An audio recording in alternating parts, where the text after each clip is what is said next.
नमस्कार दोस्तों, servant of Mahakal सरकार यूट्यूब चैनल में आप सभी का स्वागत है। कार्तिक मास 5वां अध्याय। राजा पृथु ने कहा कि हे मुनि जी, आपके कार्तिक मास में स्नान का फल कहाँ? अब अन्य मासों में विधिवत स्नान करने की विधि, नियम व उद्यापन की मुझे विधि बतलाइए। देवर्षि नारद बोले, हे राजन, आप भगवान विष्णु के अंश से उत्पन्न हुए हैं, अतः यह बात आपको मालूम ही है।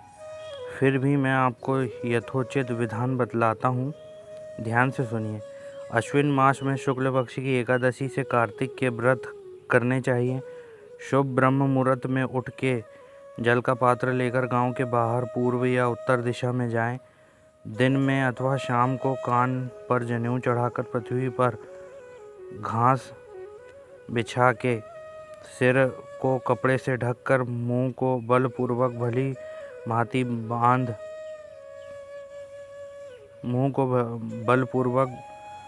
भांति बंद करके थूक व श्वास को रोक कर मल व मूत्र का त्याग करने के पश्चात मिट्टी व जल से भली भांति अपने गुप्तांगों को धोकर तत्पश्चात जो मनुष्य मुख शुद्धि नहीं करता उसके सब मंत्र निष्फल हो जाते हैं। अतः दांत और जीभ को यत्न पूर्वक शुद्ध करना चाहिए और निम्नलिखित मंत्र पढ़कर वृक्ष में दातून तोड़नी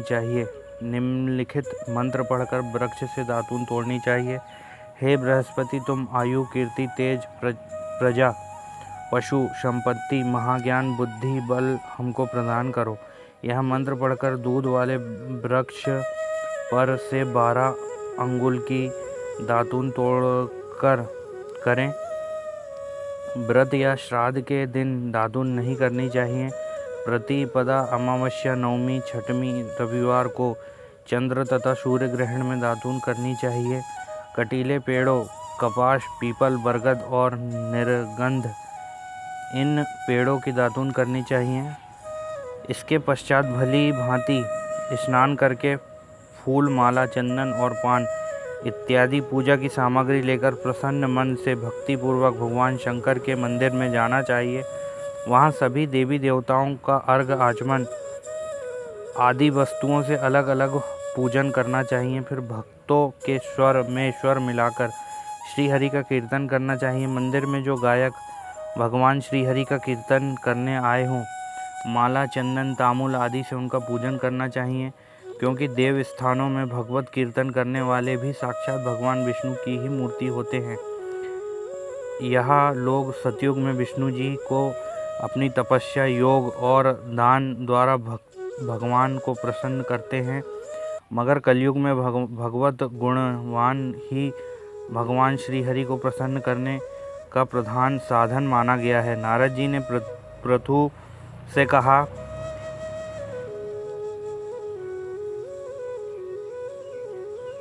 नारद जी ने राजा पृथु से कहा, हे नारद, मैं वैकुंठ अथवा योगियों के हृदय में भी नहीं रहता, अपितु जहाँ मेरे भक्त मेरा कीर्तन करते हैं वहाँ मैं अवश्य रहता हूँ।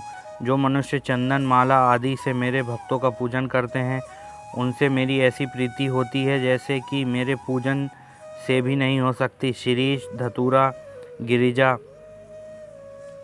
चमेली, केसर और कंदार तथा कटहल के फूलों व अक्षतों से भगवान विष्णु की पूजा नहीं करनी चाहिए। अड़हल, कंद, गिरीश, जुहू, मालती और केवड़ा के पुष्पों से भगवान शंकर का पूजन नहीं करना चाहिए। लक्ष्मी के इच्छुक पुरुषों को तुलसी पत्र से सूर्य नारायण की पूजा नहीं करनी चाहिए। जिन देवताओं की पूजा में जो फूल निर्दिष्ट हैं, उन्हीं से उनका पूजन करें।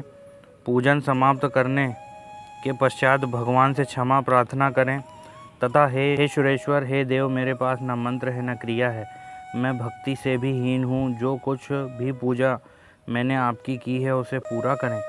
ऐसी प्रार्थना करने के बाद दंडवत प्रणाम करें व क्षमा प्रार्थना करके भगवत कीर्तन करना चाहिए।